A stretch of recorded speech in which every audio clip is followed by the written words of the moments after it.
வணக்கம். சற்று முன் கிடைக்கப்பெற்ற மிக முக்கியமான செய்தி ஒன்று வெளியாகியுள்ளது. திராவிட முன்னேற்ற கழகத்தின் கூட்டணியிலிருந்து காங்கிரஸ் அடியோடு விலகப் போகிறதா? நேற்று திடீரென்று தமிழக வெற்றி கழகத்திற்கு அழைப்பை கொடுத்த தமிழக காங்கிரஸ் கட்சியின் தலைவர் செல்வ பெருந்தகையால் பரபரப்பு. திராவிட முன்னேற்ற கழகத்தின் ஆட்சி சரியில்லை. கடந்த 4 ஆண்டுகளாக தமிழகத்தில் எந்த ஒரு வளர்ச்சியும் இல்லை. மக்கள் பாதிப்புக்கு உள்ளாகியுள்ளார்கள்.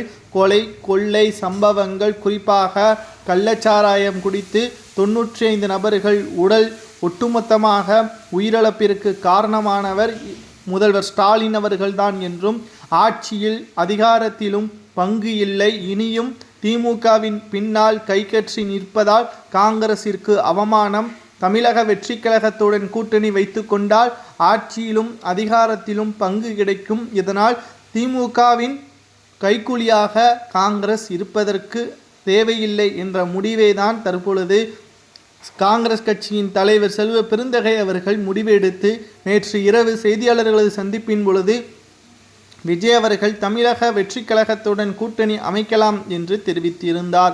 இது திமுகவினர்களுக்கு மிகப்பெரிய ஒரு அதிர்ச்சியை ஏற்படுத்தியுள்ளது. அது மட்டுமல்ல, விஜய் அவர்களுக்கும் ஸ்டாலினுக்கும் கடும் மோதல்கள் நிலவி வருவது நாம் அனைவருக்கும் அறிவோம். காரணம், முதலாவது மேடையில் முதலாவது மாநாட்டினிலேயே ஸ்டாலின் அவர்களையும் கலைஞர் அவர்களையும் முதல்வர் ஸ்டாலின் அவர்களது மகனும் துணை முதல்வராக இருக்கக்கூடிய உதயநிதி ஸ்டாலின் அவர்கள் பற்றியுமான அனைத்து விமர்சனங்களையும் முதல் மாநாட்டிலேயே பேசியிருக்கக்கூடியவரை எப்படி கூட்டணியில் அழைக்கலாம்?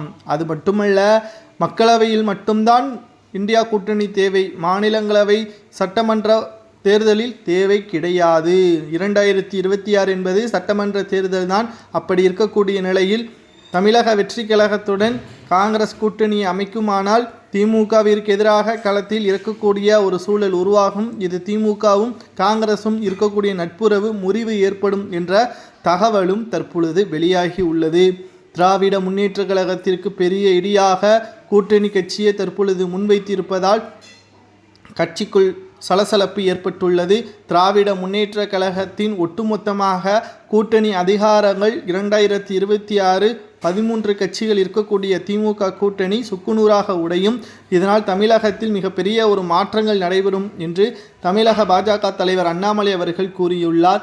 மேலும் தமிழக வெற்றி கழகத்தின் ஒட்டுமொத்தமான அரசியல் சூழலும் அரசியல் நடவடிக்கைகளும் முற்றிலும் மாறுபட்டதாக இருப்பதால் நிச்சயம் இவர்கள்